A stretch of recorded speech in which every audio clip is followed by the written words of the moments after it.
Las voces que informan ahora se encuentran entre amigos periodistas en este espacio de análisis, entrevistas y debates con profesionales de los medios. Una mesa de diálogo donde la experiencia, la ética y la verdad periodística son protagonistas. Entre amigos periodistas, donde la noticia se conversa. ¿Qué tal? ¿Cómo están? Con el gusto de saludarles. Estamos entre amigos periodistas, entre cuadernos de doble raya, como todos los jueves a esta hora de la tarde. Y bien, pues bueno, aquí en esta plataforma informativa en la cual seguimos para ustedes de regeneracionpluralidad.com.mx, que dirige mi querido amigo hermano Raúl Castellanos. Hermanito. Como siempre, un gusto estar con ustedes, un honor, con don Alfredo Martínez de Aguilar, el abogado del diablo, y con usted, señor Cornelio Merlín, ministro plenipotenciario. de quién sabe qué logia, ¿no? Porque hay muchos que la lo elogian, ¿no? Pero además, déjenme decirles una cosa, que a mí me da mucho gusto también poder tener en mis manos este ejemplar, que es el nuevo, entiendo. Así es, del mes. De la revista Mujeres. Aunque quién sabe, ¿quién es Alex? Alex Madrigal. Es un camino de magia y chocolate. Es un chef. Es un chef. De prestigio internacional. Ah, mira. No, yo no lo conocía. ¿Tú lo conocías? Tiene su negocio en Cancún. Ah, muy bien. No, bueno. Pero la verdad es que lo que hay que reconocerte a ti y a tus hijas. Sobre todo a ellas, hermano. Tus hijas son las que le han inyectado sangre joven. Sobre todo hacen la edición, así es, la revisan. Sí. Porque hacer una cosa de estas, perdónenme que se los diga, no es nada fácil. Es muy complicado. No es nada fácil porque tienes que revisar de todo. La X, de la A a la X. Así es. Todo. Sí. Y se te va, por no decir si se te pela. Claro. Un detalle. Ya se echa a perder la edición entera. Sí, claro. ¿No? Sí. Hasta los errores de ortografía. Sí, perdón, pero qué gusto. Gracias. A estas alturas un medio impreso, y como lo he dicho en ocasiones pasadas, en esta era de la tecnología, en que desafortunadamente muchos medios impresos han ido desapareciendo poco a poco, pues el mantener una revista de esta calidad en el ámbito nacional, vaya esfuerzo que se hace, y mire que los conocemos de pe a pa cómo se hace un medio impreso. Pero bueno, le doy la bienvenida a mi querido hermano, maestro de periodismo, precisamente el mero petatero de esta revista, Alfredo Martínez de Aguilar, el abogado del diablo, hermanito. Pues con el gusto de siempre, ¿no? Feliz y contento porque brilla en todo su esplendor la estrella histórica de nuestro hermano Raúl Castellanos como promotor de la autonomía de nuestra gloriosa universidad, alma mater, máxima casa de estudios, ¿no? De la cual pues somos sus hijos. Sí. Sus hijos. Sí, ¿no? Es decir, así es. Nos amamantó en la luz del conocimiento. En todo, cabrón. ¿No? Nos hizo mejores de lo que éramos y eso nos ha permitido recorrer una ruta de crecimiento, desarrollo personal, ¿no? Profesional, empresarial, ¿no? En su momento. Claro. Has tenido restaurantes, has tenido lo que decimos, medios. Lo que hemos dicho en estos días, somos su APJO. Por supuesto, sin duda. Ya.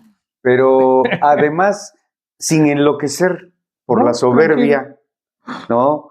Siempre buscamos ser congruentes entre lo que pensamos, decimos y hacemos. Claro.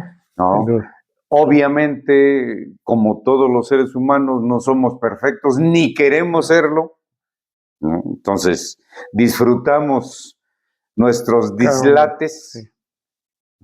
Y bueno, pues me da mucho gusto estar nuevamente con ustedes en este programa entre amigos, entre hermanos de doble raya, ¿no? Compañeros de doble raya. Así es. Y en ese sentido vale la pena destacar la trascendencia histórica de este enorme logro que representó primeramente el 26 de agosto del 1800. Del siglo XIX, 1826. ¿no? Del no menos glorioso que la universidad, Instituto Autónomo de Ciencias y Artes del Estado de Oaxaca.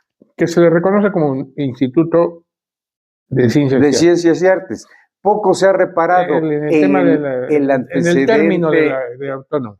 Con una gran trascendencia, ¿no? Sin duda. A grado tal que luchaste por su reconocimiento, por su aprobación por parte del Estado.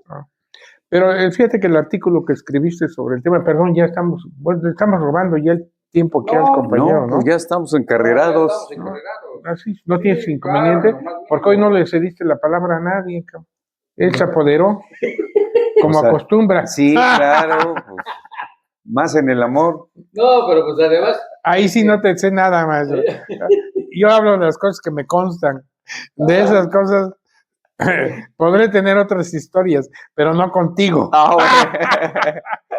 No, pero ya, y volviendo al tema, que tú que lo estás tocando, te reconozco mucho el artículo que tu columna que escribes, donde precisamente hablas de la formación y de los creadores del Instituto de Ciencias y Artes y las condiciones sociales, políticas, económicas de ese momento. Así es.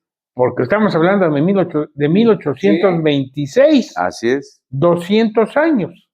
Dijo, perdón. Sí. No, hombre. Ahora sí. Es historia, ¿no? Y sí, como lo decía el hermano Alfredo, es que en realidad, y lo comenté por allá en uno de mis cortes informativos del noticiero, en la cual lo dije muy claro, y en otras ocasiones creo que en esta mesa lo he mencionado, en el que yo me siento muy orgulloso y muy contento, porque hermano Raúl, después de 50 años o 55, pues se te reconoce como el creador, el generador y el promotor, el que logró la autonomía de la universidad, antes Benito Juárez de Oaxaca, posteriormente Autónoma Benito Juárez de Oaxaca, y de que ahora qué bueno, en realidad qué bueno, y no es unas cuestiones de golotría o de qué, pero qué bueno que te entregaron un reconocimiento en el Ayuntamiento de Oaxaca de Juárez, me dio mucho gusto, y yo lo he comentado, dije yo, vaya, hasta que las autoridades universitarias se dieron cuenta. Y las autoridades civiles. No, claro, pero sobre todo lo más importante, las autoridades universitarias, hasta que se acordaron, se dieron cuenta que gracias a ti es autónoma la universidad. Y ahora es como a veces decimos, es la palabra de moda, ¿no? De aquí a unos días más en que la autonomía y la autonomía y la autonomía.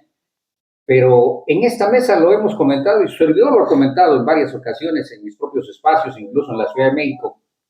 Hay alguien que logró la autonomía. Obviamente, no solo, tenía un equipo, ¿sí? Pero quien movía, quien hacía, ahí están las fotografías que nosotros le estamos mostrando, en la cual está él dando su discurso, luego está entregando el documento en las manos del gobernador en ese entonces. El secretario de Educación. El secretario de Educación. Ahí están las pruebas y ahí están los documentos en original que él... Con su firma, claro, autógrafa. Entonces, no hay vuelta de hoja. Qué bueno que por fin se dieron cuenta de que alguien subió, bajó, fue y vino y logró lo que hasta este momento la alma mater de la educación es hoy Autónoma Benito Juárez de Oaxaca, y eso me dio mucho gusto, hermano Orlando. Gracias, sí. Y como digo, aunque suene medio así, no encuentro la palabra, pero digo, lo bueno que fue después de 55 y no lo clásico que a veces utilizan, que cuando ya se fue de esta tierra, es que él era, ¿no? Tan bueno que era. Pero en torno de este último comentario vale la pena destacar un hecho, ¿no? En vida, hermano, en vida. ¿No? Entonces, qué grato para ti, para tu familia y para tus hermanos, amigos, ¿no? Gracias. Muchos, por cierto, que se te reconozca ese esfuerzo, esa visión, esa sensibilidad, en una coyuntura única, ni antes ni después. No hubiera sido posible ni antes ni después, porque confluyeron universitarios que respetaban y amaban a la universidad nuestra. Cierto. ¿No? Dos exrectores en el gobierno del Estado. Sí, sin duda. El líder de la gran comisión en ese momento, como se consideraba a Ernesto Miranda Barriguete, ¿no? Catedrático universitario. Egresado, creo. No, además de egresado, catedrático, ¿no? El maestro Fernando Gómez Sandoval, ¿no? Yo siempre lo he dicho, perdón. Don Agustín Márquez Uribe. Yo siempre lo he dicho. La autonomía de la universidad no hubiera sido posible si el gobernador del estado en ese momento y su operador político, que era el secretario general del gobierno, no hubieran apoyado esa iniciativa. Apoyado la iniciativa. Con ellos nunca tuvimos ningún tema de discusión ni de controversia. El tema de la negociación de la autonomía, como ya lo comentamos creo acá, fue con el gobierno federal.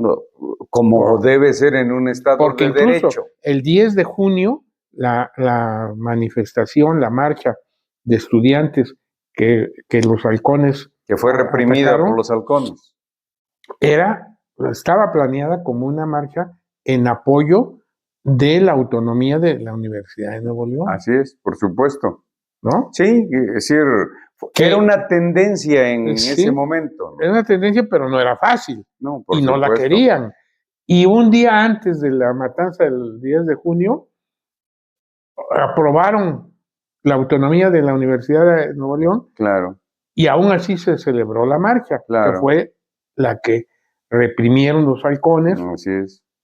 Y que culparon como su operador político de los halcones a Alfonso Martínez Domínguez. Cuando está ampliamente documentado que finalmente era el secretario de Gobernación de entonces, el responsable. Ya era el presidente. Ya era el presidente, ¿no? Ya era presidente, porque evidentemente, como también creo que ya lo comenté, bueno, creo que eso no lo habíamos comentado, Echeverría como presidente, yo no diría que fue un doble discurso, pero sí tenía contradicciones permanentes. En muchos sentidos. Permanentes. Por su populismo. Exacto. Él planteó el tema de la apertura democrática y de consensos, invitó a su gobierno a ser como funcionarios a líderes universitarios de la época. Tomás Cabeza de Vaca, entre otros, ¿no?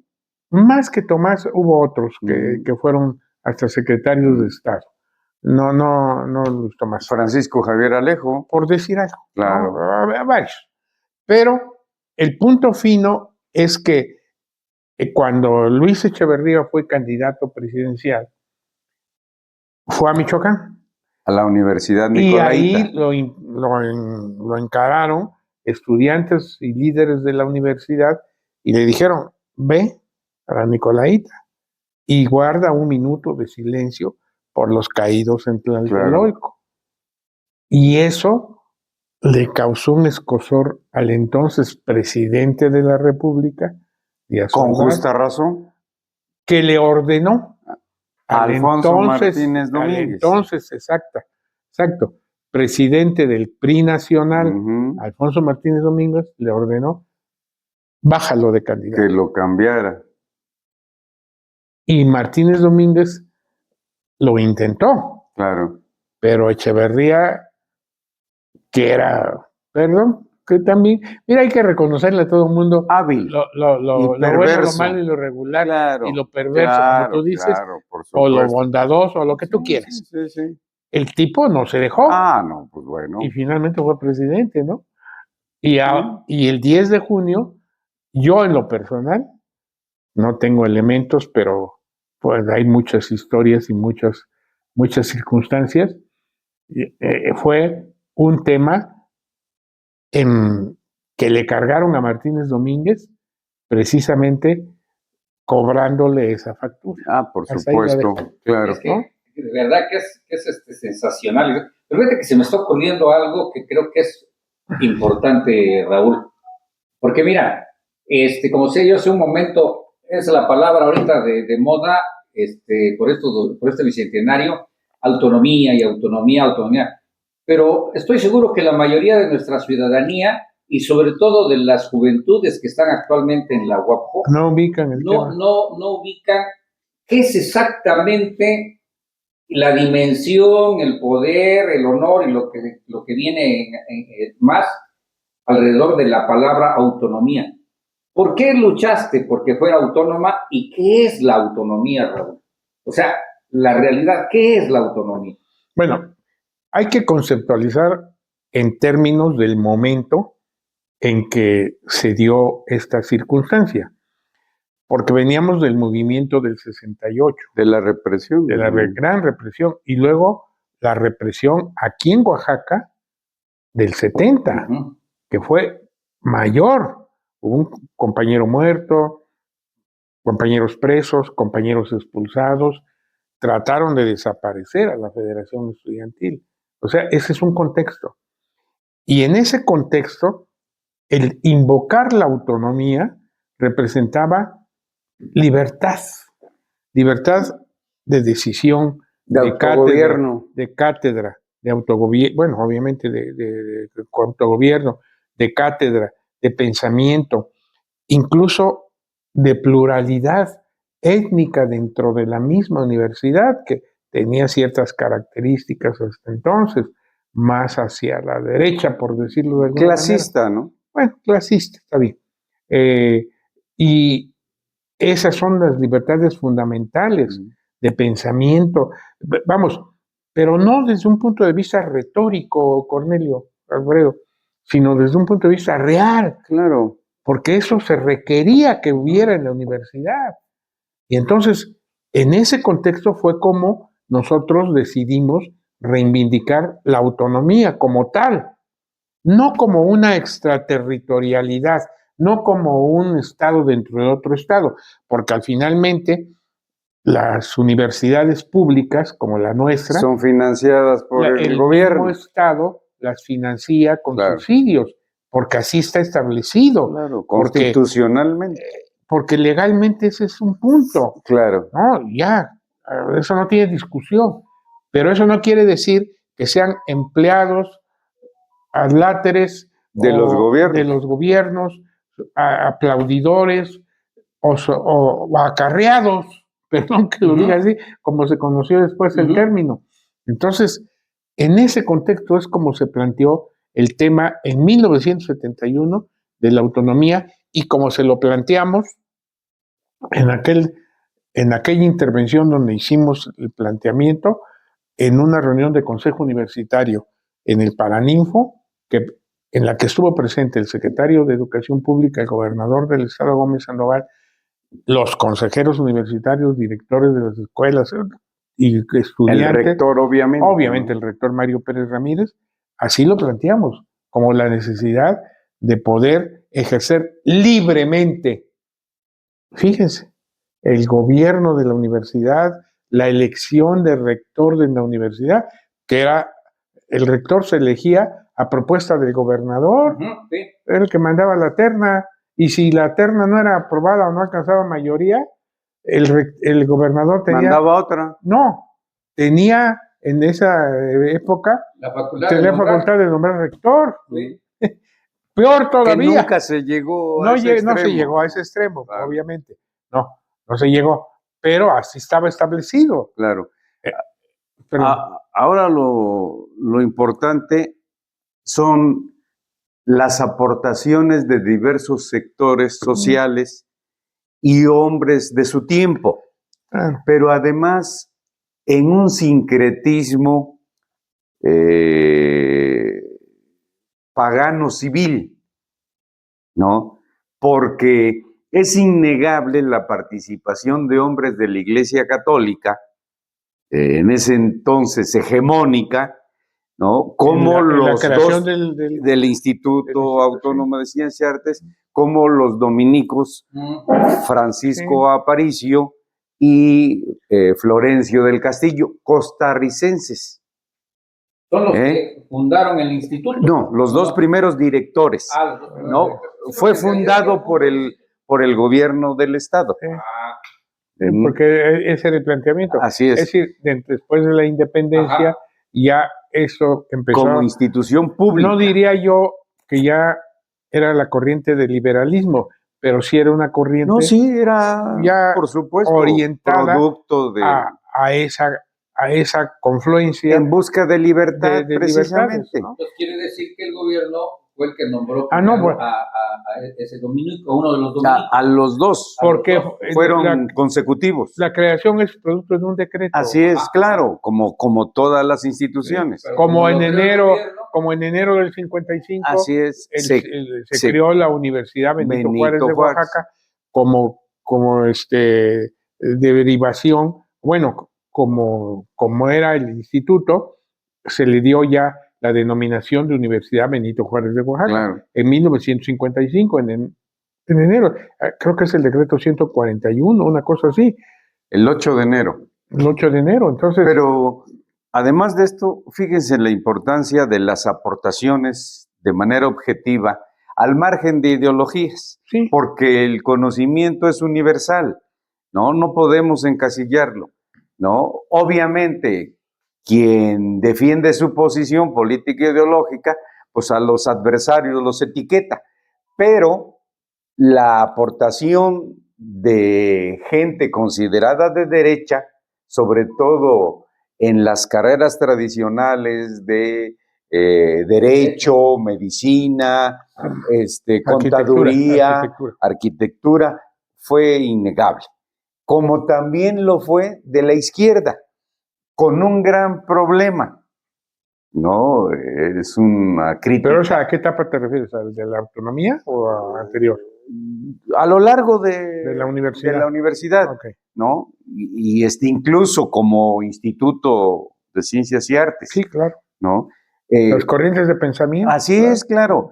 El problema es que en algunos grupos radicales de la izquierda, el fanatismo los ha llevado a atentar contra el patrimonio de la universidad, ¿no? E incluso a destruir partes de la misma, ¿no?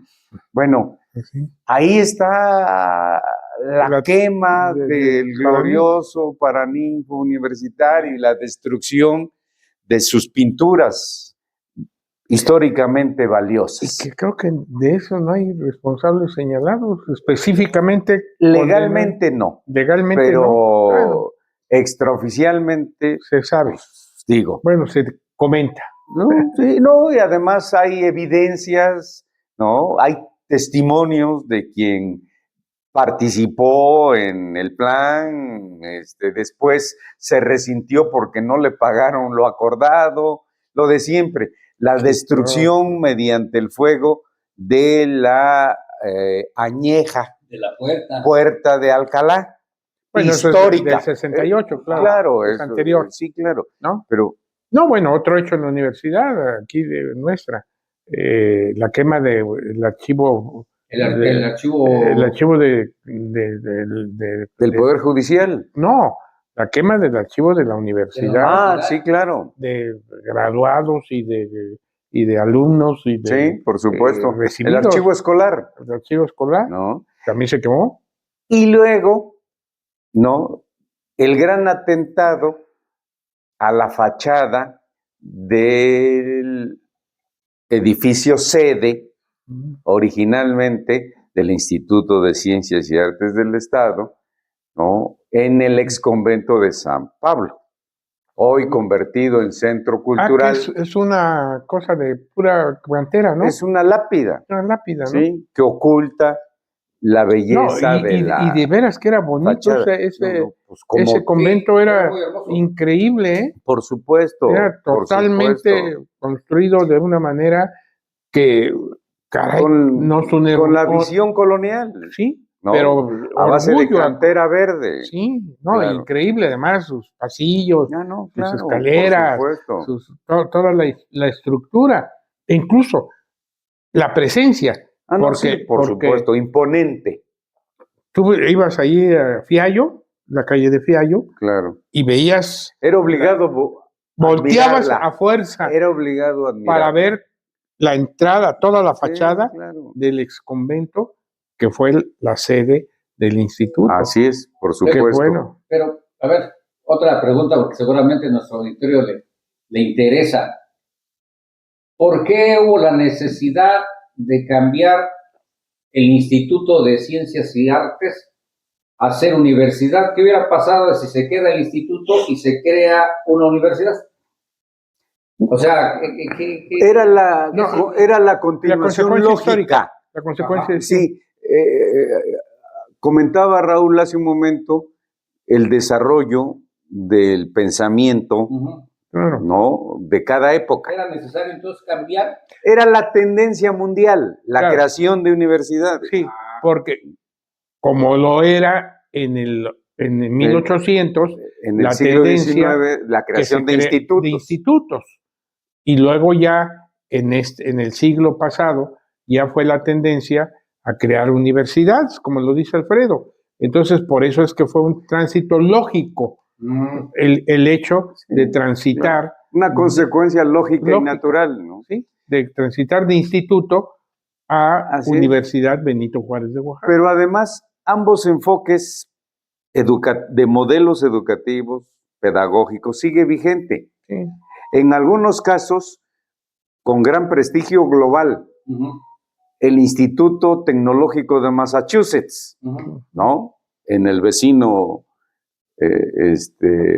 Estados Unidos. Pero en México, el Instituto Tecnológico Autónomo de México, el ITAM, que tantos egresados profesionales y de muy capaces aportaron a los gobiernos neoliberales, se dice hoy en día. Claro. ¿No? Entonces, ¿qué es lo que no debemos perder de vista? Y es la esencia de la universidad. Es el apócope de universalidad. ¿De qué? Del pensamiento, ¿no? Claro. Entonces, estoy de acuerdo. Ahora sí, al estilo del clásico, no me vengan con que el pensamiento es único, ¿no? Ni se debe ni se puede encasillar, salvo en las dictaduras. Bueno, claro, es ¿no? Pero pues gracias a Dios, todavía en una semidictadura como la nuestra, o una dictablanda como la nuestra, pues tenemos esa libertad y hay que ejercerla. Por eso el regocijo con pueblo y gobierno, con las autoridades civiles y universitarias, por celebrar con todo, por echar la casa por la ventana, como se dice coloquialmente, por el bicentenario. Además, sensacional, ¿no? O sea, cuando se empezó a manejar esta cuestión del bicentenario, la mera verdad, de manera personal, yo pensaba de que, pues sí, iban a hacer algunos eventos en la universidad, ¿no? O sea, allí iba a quedar. No, ha tenido otra. Pero cuando empecé a ver cómo se iba expandiendo todo lo que empezaron a realizar y ahora lo que ya se ha realizado, dije, vaya, caray, hasta que pues están tratando de recuperar la grandeza del alma mater, ¿no? Fíjate que aquí yo apuntaría algo. No tengo datos precisos, pero me parece, o creo, que esta es la primera vez que el municipio de Oaxaca, que es el gobierno municipal de nuestra ciudad, capital donde está asentada la universidad. Y la sede de los poderes. La sede de los poderes. La legislatura del Estado, que son el Congreso del Estado. Claro. El Poder Judicial del Estado. Así es. Y la misma universidad, con la presencia del gobernador el día de hoy, los tres poderes y la misma universidad han por primera vez reconocido este hecho. Yo no recuerdo que otro hecho histórico se haya reconocido en esas condiciones. Claro. No, por eso lo preguntaba yo, qué bueno, ¿no? O sea, qué bueno. Y bueno, para cerrar este programa, sí me gustaría mucho, bueno, no me gustaría, quisiera, y te pido, hermano, de que nos comentes qué siente en este momento Raúl Castellanos Hernández como generador de la autonomía universitaria, de que ahora, como lo he dicho, y lo he dicho Raúl Gonzalo. Por fin se le reconoce a Raúl Gonzalo que logró la autonomía universitaria, de todo lo que hizo Hugo, subió, bajó, fue y vino. ¿Qué se siente, hermano? ¿Qué siente Raúl Castellanos? Diría yo que agradezco mucho el reconocimiento porque sí fue una lucha intensa, aunque hay quienes la han pretendido descalificar. Perdón, hermano, ¿no lo tienes a la mano? O minimizar. Sí, están los documentos, bueno, creo que ya los vimos la vez pasada. No, pero digo, tu reconocimiento. ¿No lo tienes a la mano? No está, no lo tengo. Porque estaba yo viendo, o sea, en la fotografía y lo demás que publicamos como medio, sí, no, sí me dieron un texto muy ahí, sí, sobre el tema de la universidad. ¿No? Pero yo creo que, como lo dijeron y como lo han dicho, como lo dijeron en el municipio y como se ha dicho, es un reconocimiento también global a todos los que participaron, que fueron parte de esa federación estudiantil. Roberto Bolaños como vicepresidente de la Escuela de Medicina, Carlos Cartas, que extraordinario abogado de la Escuela de Derecho, Itzmeño. Paco Pepe, que fue el tesorero, que era de la prepa, porque cuando se hacían las planillas para competir por la federación, pues para amarrar votos, ¿no? Se incorporaba de todas las escuelas, ¿no? Y bueno, muchos otros compañeros que también participaron. Ahí estaba Efrén Rojas, Millán. Estaba Guadalupe Millán no formó parte de la FEO, pero era parte de nuestro grupo, de un gran nuestro activista, equipo, ¿no? Un gran activista de izquierda. Bueno, está también Rolando Calderón de Tlacolula, sí, que fue parte de esa Ministerio federación. Público. Sí, Nicéforo Urbieta. El pintor. Sí, que él era de cultura, plástico, claro. en la federación, y perdón, otros nombres que se me olvidan, y también en ese hecho de cómo logramos conjuntar las voluntades de los universitarios estudiantes, los líderes de las escuelas de la universidad, claro. Jaimito Canseco de la prepa, que creo que me dicen que ya partió, Enrique Guzmán Calafel, de arquitectura, claro. Tú decías de arquitectura, sí. Que también se sumó contundentemente al tema, Gloria Contreras de enfermería, que qué bárbaro, un gran recuerdo una de gran Gloria, Rafael Aragón Curi, que era el líder de la Escuela de Medicina, claro, ¿no? el Diablo, el Gilberto Silva Valencia, el negro, el Sobuca, que era de Comercio y Administración. Exacto. Todos ellos confluyeron a Amado Chiñas Fuentes, que creo que es ahora juez o federal o una cosa así, que todos ellos se sumaron y participaron con mucho entusiasmo, pero sobre todo con inteligencia y sobre todo precisando y no perdiendo de vista que lo fundamental era el tema de alcanzar la autonomía. Claro. Entonces, sí. Yo lo que tú me estás preguntando, sin duda me hace sentir muy satisfecho, orgulloso, este reconocimiento, sí, sin duda, porque además haber llegado a ser presidente de la Federación Estudiantil que conquistó la autonomía de la universidad, híjole, bueno, a la luz de los años, te significa tanto que lo asumes como uno de los mayores o como el mayor logro de tu vida. Claro, por supuesto. ¿No? Independientemente de muchas otras cosas en las que hemos participado, pero creo que ese fue un hecho fundamental, que además, yo siempre he dicho que la vida te da... Es generosa. Es generosa y cuando te quita, te da. Sí, por te supuesto. Da más. Claro. Porque en realidad cuando yo terminé mi prepa, yo quería estudiar economía y fui a presentar mi examen a la UNAM. Pero en ese contexto, en lo que había que irse porque los calendarios no confluían exactamente con el de la universidad de acá, la prepa, mis padres, mi padre con mi abuelo, tenían una fábrica de jabón. Eso nunca lo he platicado públicamente, lo platico con mis amigos y con ustedes, por supuesto. Tenían una fábrica de jabón y a mi abuelo le dio un coma diabético. Entonces le cortaron la pierna. Entonces yo me vi, y el único que sabía hacer el jabón era yo. porque lo había aprendido, era el más grande de mi familia. De Heredero. Hermanos, ¿no? Entonces, la disyuntiva fue o irte a estudiar economía o quedarte a hacer jabón. Sí, pues. Sin dejar de estudiar, Sin dejar de estudiar, ¿no? obviamente. Claro. Entonces dije, bueno, ¿qué carrera tomo en lugar de irme a estudiar economía? Y en esa época la universidad solamente tenía 5 carreras: Así es. medicina, Las arquitectura, leyes, contador público y administración de empresas. Entonces me metí a administración de empresas, yo soy LAE.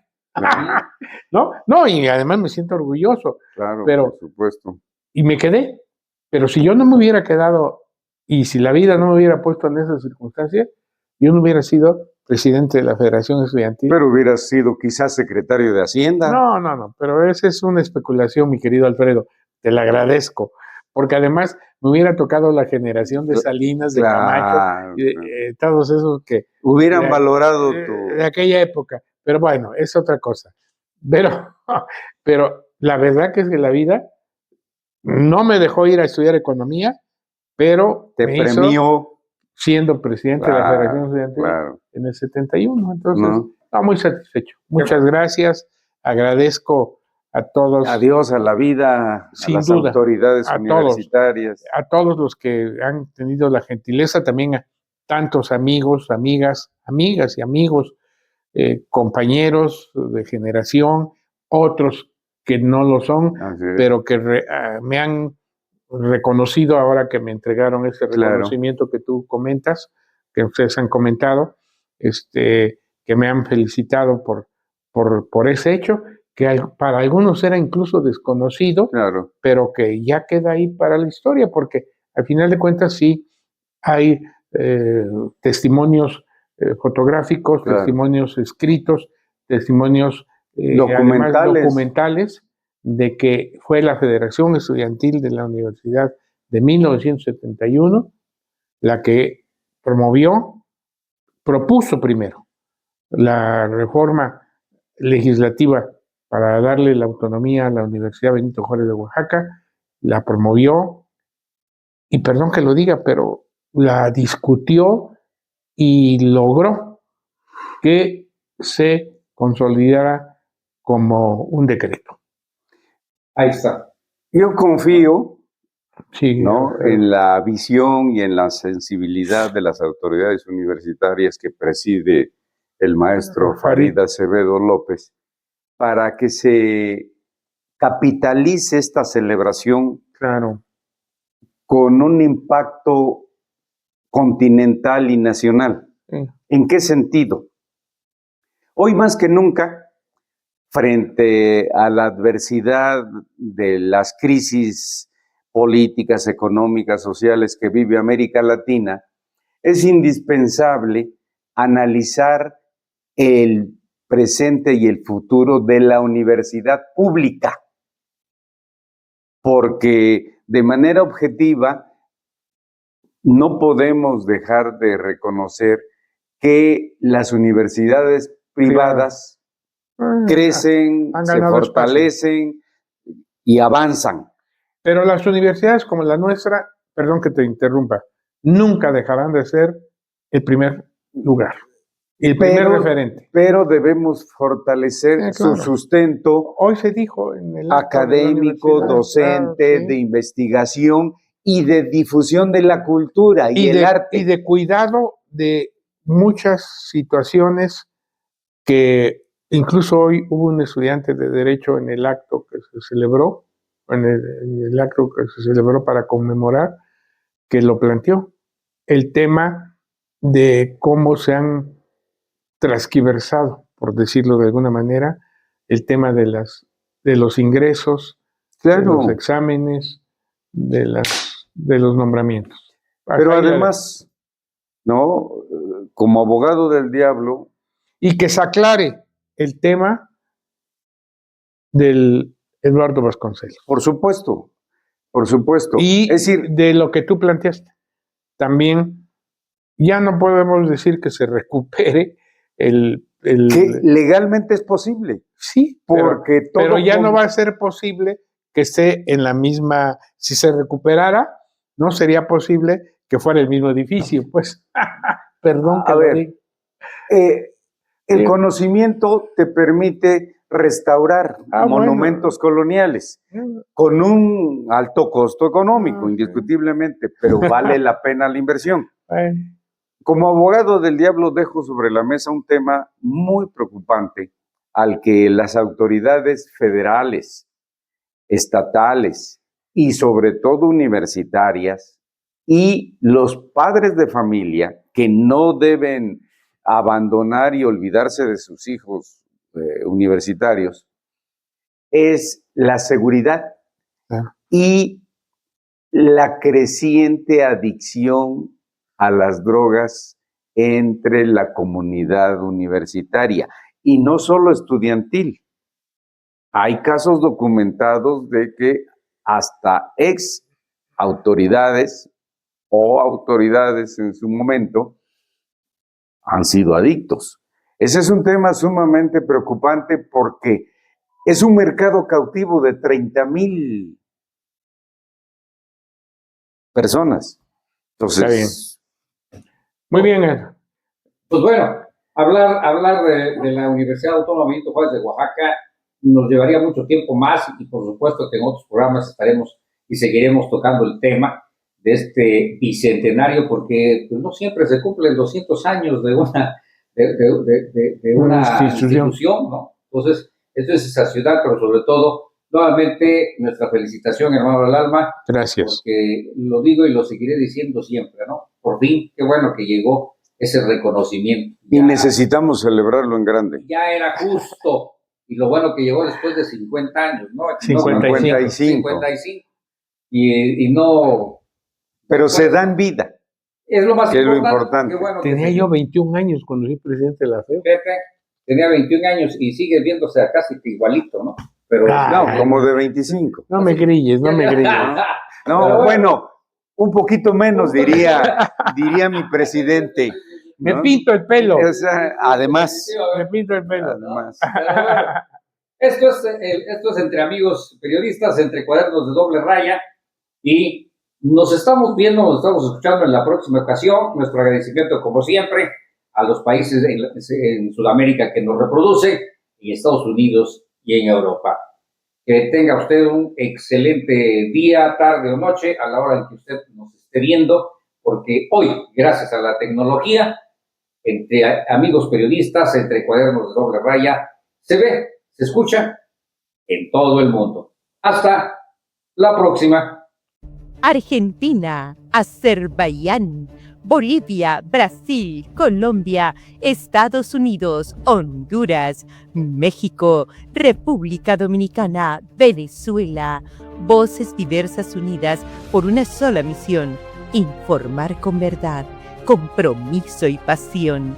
Más que un medio, somos presencia que conecta, confianza que construye puentes y pasión que no conoce fronteras.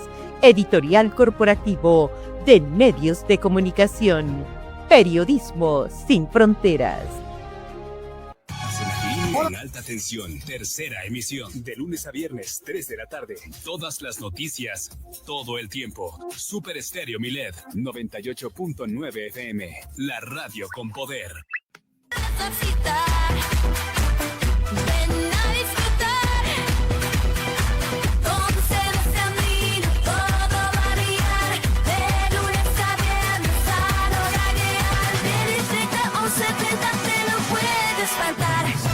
En cuestión de minutos, sin parar, hasta historias que juntos vamos a contar. En cuestión de minutos, no hay que esperar.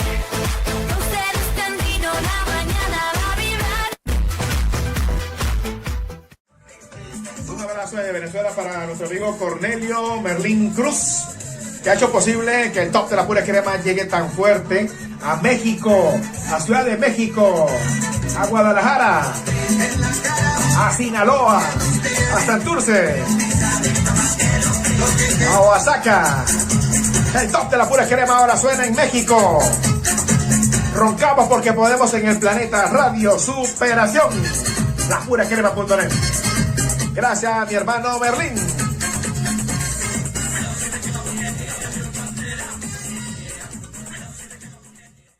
Los sonidos más cautivadores provienen de la voz humana. Training Time. Leonor Garrini. Producciones.